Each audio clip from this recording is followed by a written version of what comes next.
Après le terrible incendie du 15 avril 2019, je me devais de faire un épisode sur Notre-Dame, d'autant que ça m'a été beaucoup demandé, non seulement pour lui rendre hommage, évidemment, mais surtout pour vous conter son histoire qui est aussi grandiose que mouvementée. La Révolution l'a saccagée et dénaturée, la Commune de Paris l'a vandalisée et a tenté de l'incendier, et ensuite, c'est l'oubli et l'abandon qui ont failli avoir raison de Notre-Dame. Malgré toutes ces turpitudes, du haut de ses 850 ans, la cathédrale emblématique de la capitale est restée debout et est une véritable miraculée. Et même après l'incendie qui a causé beaucoup de dégâts, eh bien elle est toujours debout, prête à illuminer à nouveau Paris. Retour sur un symbole qui a été le véritable théâtre des plus grands moments de l'histoire de France.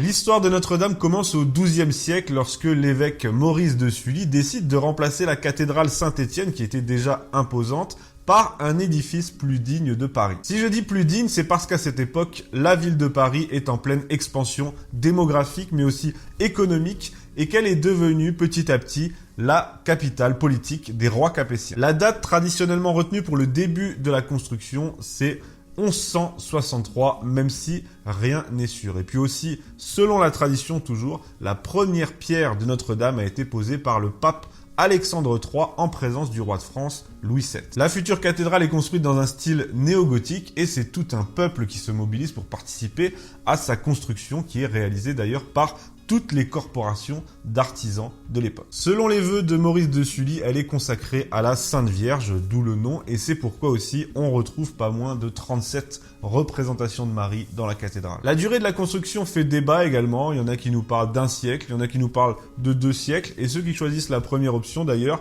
ils pensent que l'expression « je vais pas attendre 107 ans » vient de là justement et fait référence à la durée de construction de Notre-Dame. Quoi qu'il en soit, le premier acte marquant de son histoire intervient alors qu'elle n'est même pas terminée, c'est en août 1239. Et à ce moment-là, le roi Saint-Louis apporte solennellement la couronne d'épines du Christ. Aujourd'hui, tout le monde sait ça, enfin tout le monde, vous m'avez compris, mais je ne sais pas si vous mesurez la portée de l'événement, la couronne d'épines du Christ, et puis surtout la valeur symbolique de cet objet. Et justement, Saint-Louis a dépensé une fortune pour l'acquérir auprès de banquiers vénitiens qu'il a possédés en gage, et pour la déposer dans Notre-Dame, le jeune roi, qui avait 25 ans à l'époque, est entré pieds nus et vêtu d'une simple tunique pour la déposer sur l'autel. Et elle va y rester quelques années avant de rejoindre la Sainte-Chapelle, construite pour l'occasion par Saint-Louis, et d'ailleurs la Sainte-Chapelle va progressivement faire une petite concurrence à Notre-Dame. Mais la cathédrale restera toujours le symbole du pouvoir royal, et cela s'illustre par le deuxième événement marquant qui intervient en 1302. À cette date, Philippe le Bel, qui est alors en conflit avec le pape, réunit à Notre-Dame les premiers états généraux du royaume. Cela va déboucher sur un renforcement de l'autorité royale par rapport à celle du pape, donc d'un renforcement du pouvoir temporel sur le spirituel. Et puis le pontife va devoir composer avec ça parce que c'est le roi de France, quoi. Et la France, c'est quand même l'état le plus puissant de la chrétienté. Quand même, on n'est pas, en Suisse. J'ai rien contre les Suisses, absolument rien. J'ai dit ça, je sais pas, spontanément. Mais d'un autre côté, j'ai envie de dire, les Suisses, le plus grand moment, le point culminant de votre histoire, c'est quand même d'avoir inventé le coucou. Donc, bon, les plaisante, on vous aime les Suisses, d'autant qu'on est les seuls à vous avoir occupé, donc on vous doit bien ça. Bref, je vais vous citer d'autres événements historiques marquants qui se sont déroulés à Notre-Dame, et il y en a beaucoup, avant d'aborder le moment où la situation est devenue périlleuse, à savoir après la Révolution, comme par hasard. En 1431, Henri VI d'Angleterre se fait couronner roi de France à Notre-Dame. Là, on est en pleine guerre de 100 ans et en pleine guerre civile entre Armagnac et Bourguignon. Charles VII a été déshérité, bon, ça c'est toute une histoire, et donc le roi d'Angleterre, qui a 10 ans à ce moment-là, a cru qu'il allait nous la faire à l'envers. Sauf que Charles VII venait 2 ans plus tôt de se faire couronner sacré à Reims, grâce à Jeanne d'Arc. Donc, son sacre de Notre-Dame...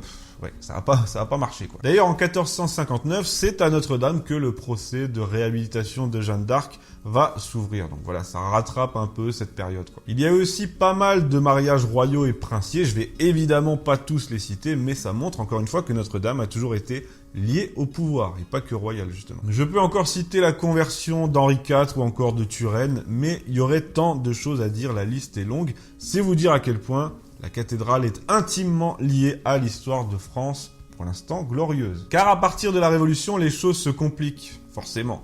Déjà en 1789, Notre-Dame est mise à la disposition de la nation, comme si la nation avait demandé quelque chose.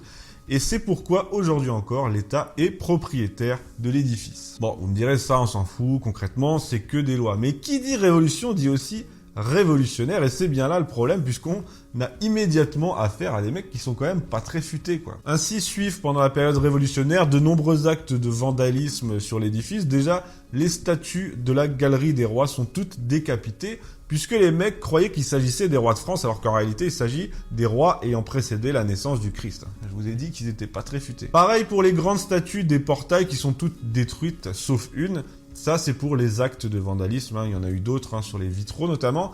Mais comme si ça suffisait pas, on a aussi eu droit à une dénaturation complète de la cathédrale. Enfin, plutôt une humiliation, puisque le 10 novembre 1793, à l'occasion de la fête de la liberté, le culte de la raison va pousser les portes de Notre-Dame, qui va devenir temple de la raison. On a eu droit à une cérémonie complètement perchée, je vous lis ça. L'autel est transformé en autel de la déesse raison. Une montagne en carton est dressée dans le cœur de la cathédrale, entourée des bustes de Voltaire, de Rousseau et de Franklin. Après les discours et les hymnes, la raison, personnifiée par une danseuse de l'opéra, sort de la montagne. Et là, ils étaient qu'à l'échauffement, parce qu'après, on a quand même eu droit au culte de l'être suprême et tout ça. Enfin bref. Notre-Dame a ensuite été transformée en entrepôt. Oui, en entrepôt, comme quoi ils avaient aussi la fibre utilitaire, avant d'être rendue définitivement au culte le 18 avril 1802 par le premier consul, Napoléon Bonaparte. Évidemment. 2 ans plus tard, après des réfections d'urgence, Napoléon se fait couronner empereur à Notre-Dame, ou plutôt non. Il se couronne empereur lui-même devant le pape Pie VII. Et ça, on pourra en penser ce qu'on veut. Et puis d'ailleurs, c'est dans la juste lignée de ce qu'a fait Philippe le Bel et les rois de France en général. Mais c'est quand même le summum du style. Mais bref, après l'Empire, Notre-Dame va commencer sa traversée du désert en tombant progressivement dans un état de délabrement avancé. Il faudra, vous le savez, le célèbre roman de Victor Hugo, Notre-Dame de Paris, en 1831, pour redonner ses lettres de noblesse à la cathédrale et relancer l'intérêt de la population comme des autorités. Un vaste programme de restauration est alors lancé. Il commence en 1845 sous la houlette de Viollet-le-Duc. C'est lui qui va ajouter, ou plutôt rebâtir, la flèche, puisqu'il y avait une flèche à l'origine, mais elle n'était pas très solide, on l'avait démantelée. Donc il va rebâtir la flèche qui a justement brûlé le 15 avril 2019. Il va également refaire toutes les statues de la cathédrale, et ça c'était un sacré boulot avec beaucoup de sculpteurs qui étaient engagés. C'était très contrôlé, donc c'était un vaste chantier. D'ailleurs, il va même ajouter des statues autour de la flèche. On a 4 groupes de 3 apôtres autour de la flèche. Et il va faire refaire les vitraux, construire une sacristie, entre autres, et ajouter les célèbres chimères, à ne pas confondre avec les gargouilles. Les gargouilles, c'est uniquement des gouttières. Les chimères, c'est ces statues fantastiques qui rappellent justement l'univers du Moyen-Âge et qui semblent observer la ville de Paris et toutes ses débauches. Grâce à ce programme qui s'étend sur des décennies, Notre-Dame retrouve enfin sa splendeur. Elle va encore échapper à un acte malheureux de l'histoire de France. Pendant la Commune de Paris, il y a des insurgés qui vont briser les vitraux, faire des dégradations. Ils vont même tenter de l'incendier, déjà, en réunissant les bancs de messe et en allumant un feu, mais il a été maîtrisé in extremis, heureusement. Elle a retrouvé sa splendeur, donc, grâce à ce programme. Napoléon III va épouser Eugénie à Notre-Dame, d'ailleurs. Et même sous la Troisième République, les cérémonies d'enterrement des présidents s'y dérouleront. Notre-Dame va ensuite échapper aux 2 guerres mondiales, et heureusement d'ailleurs, parce que les bombes, ça fait pas dans les détails, pour nous arriver si belle et attirer, avant l'incendie, 15 millions de visiteurs par an et de devenir l'un des monuments les plus emblématiques de Paris. Alors évidemment, l'incendie du 15 avril a été une tragédie, ou peut-être un attentat même, mais ça apparemment, on n'a pas le droit de se poser la question alors. Je disais une tragédie, sans doute la pire que le monument ait connue à travers son histoire, mais essayons de voir le positif qui en est ressorti. Car j'ai envie de dire, oui, c'est une catastrophe, oui, les dégâts sont très importants, il y a tout le toit, il y a la charpente qui était très ancienne, et puis il y a surtout la flèche qui s'est effondrée, il y a des trésors qui ont été perdus. Heureusement, la Sainte Couronne, un clou de la croix et un morceau de la vraie croix ont été sauvés. Mais voilà, il y a eu des dégâts, mais la structure a été préservée, tout comme l'intérieur, et la capitale est toujours debout prête à être restaurée en espérant que les architectes contemporains vont se tenir le plus loin possible du sujet. Ouais, non, on veut pas de ça, pas du tout. Mais surtout, on a tous ressenti ce soir-là un véritable déchirement, vraiment un déchirement, comme si c'était une partie de nous-mêmes qui brûlait, et ça, je trouve que c'est la principale leçon de tout ça. Pas besoin de débat sur l'identité nationale, de colloques ou de je ne sais quoi. Tous ceux qui se sont sentis brisés ce soir-là sont quelque part français. Et c'est ça, être français, c'est dans la chair et dans le cœur. Et Notre-Dame nous l'a rappelé à tous.